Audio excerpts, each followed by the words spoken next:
नमस्कार दोस्तों, स्वागत है आपका डिफेंस गैलरी में। तो दोस्तों, टर्की इन दिनों आपको पता है एक अलग ही सुपर पावर बनने की ख्वाहिश रखने लगा है और कुछ ना कुछ ऐसा कर रहा है जैसे कि ये फील हो रहा है कि टर्की को अब सच में किसी से कोई डर रह ही नहीं गया है, क्योंकि किसी देश ने अभी तक इतना कड़ा कोई स्टेप नहीं उठाया है। अमेरिका वो देश है जो सबसे कड़ा स्टेप उठा सकता है, पर फिलहाल अभी तक सिर्फ अमेरिका ने एक ही काम किया है, वो है F-35 के प्रोग्राम से टर्की को बाहर निकालना। अमेरिका ने क्यों निकाला था? क्योंकि टर्की ने S-400 खरीदा था। तो अब क्या हो रहा है, अब टर्की ने अगर S-400 खरीद लिया है तो ऑब्वियस है वो इसका यूज करेगा। यूज करने से पहले वो उसे टेस्ट करेगा। इसके लिए अमेरिका ने टर्की को बहुत बार धमकी दी है कि आप ऐसा मत करिए, नहीं तो आपके ऊपर सैंक्शन लगा दिए जाएंगे, ये वो। लेकिन टर्की ने भाई सारी चीजों को इग्नोर किया है और टर्की ने S-400 का अपना टेस्ट शुरू कर दिया है। ये जो टर्की ने किया है, ये 16 अक्टूबर के दिन उन्होंने अपने जो ब्लैक सी का कोस्ट है उस पर उन्होंने कई दिनों से मना करके रखा हुआ है, जो वहां का एयर स्पेस है वो बंद कर दिया है। और अभी ये न्यूज आ रही है कि वहां पे एक मिसाइल को फायर करते हुए देखा गया है। ये जो वीडियो आपको स्क्रीन पे दिख रही है, ये वीडियो सामने से आई है। तो टर्की ने जहां तक है S-400 ही टेस्ट किया है।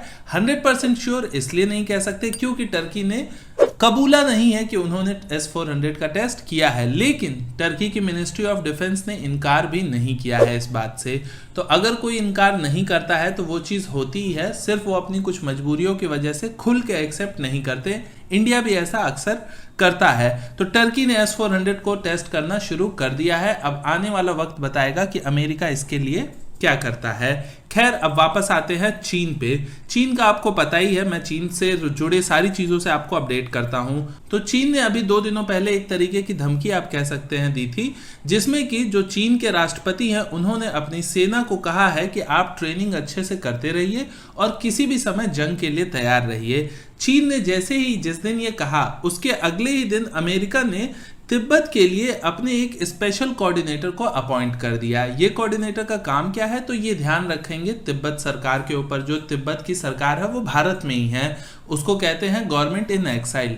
तो वो भारत में है, तो वो ध्यान रखेंगे, वो चाइनीज गवर्नमेंट से तिब्बत की बात कराने की कोशिश करेंगे और तिब्बत के मसले को सॉर्ट आउट करने की कोशिश करेंगे। तो उन सबको ध्यान रखने के लिए एक कोऑर्डिनेटर अमेरिका ने अपॉइंट कर दिया। 2017 से ये पोस्ट खाली थी अमेरिका की, जहां पे कोऑर्डिनेटर की तरह कोई तिब्बत के ऊपर काम करे। उससे पहले भी कोऑर्डिनेटर थे, लेकिन उसके बाद से ये लगभग 3 साल से ऊपर से ये पोस्ट खाली थी और अब अमेरिका ने ये स्टेप उठाया है। तो फिर ऑब्वियस है चीन को मिर्ची लगनी थी।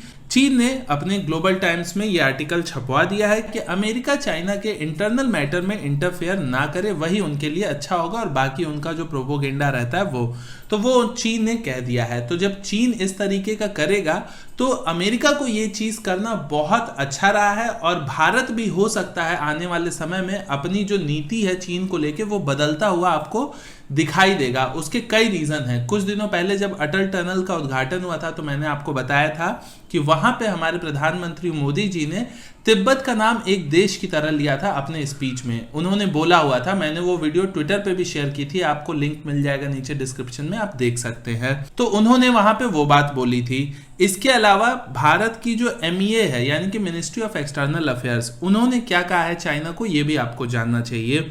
चाइना आपको पता है लद्दाख को यूनियन टेरिटरी नहीं मानता है, अरुणाचल प्रदेश को भारत का हिस्सा नहीं मानता है। तो हमेशा ही कुछ ना कुछ बयानबाजी चीन करता है। तो अभी लेटेस्ट भी चीन ने ऐसा ही किया था लद्दाख को लेके। तो भारत के मिनिस्ट्री ऑफ एक्सटर्नल अफेयर्स ने कहा है कि चीन को इस तरह के कमेंट्स भारत पे नहीं करने चाहिए, ये भारत का इंटरनल मैटर है और इस पे अगर चीन बोलता है तो बदले में वो भी इस तरीके की चीजें सुन सकता है, क्योंकि चीन ये चाहता है कि चीन के इंटरनल मैटर में कोई ना बोले, तो उसे भी यही चीज फॉलो करनी चाहिए। तो ये सिर्फ इतनी सी बात नहीं है। इस बार मुझे हमारे मिनिस्ट्री ऑफ एक्सटर्नल अफेयर्स का बयान थोड़ा ज्यादा अच्छा लगा, क्योंकि अभी इनडायरेक्टली उन्होंने चीन को ये हिंट दे दिया है कि अगर आप हमारे इंटरनल अफेयर्स में बोलेंगे, चाहे वो लद्दाख और अरुणाचल प्रदेश हो, कश्मीर हो, तो भारत भी बोल सकता है। और इसका बहुत अच्छा एग्जांपल आपको ताइवान के नेशनल डे पे मिला था, जिसमें कि आप लोगों ने भी बहुत सहयोग किया था। उसके लिए मैं दिल से थैंक यू कहना चाहूंगा। ट्विटर पे आपने मुझे बहुत सपोर्ट किया था ताइवान को लेके।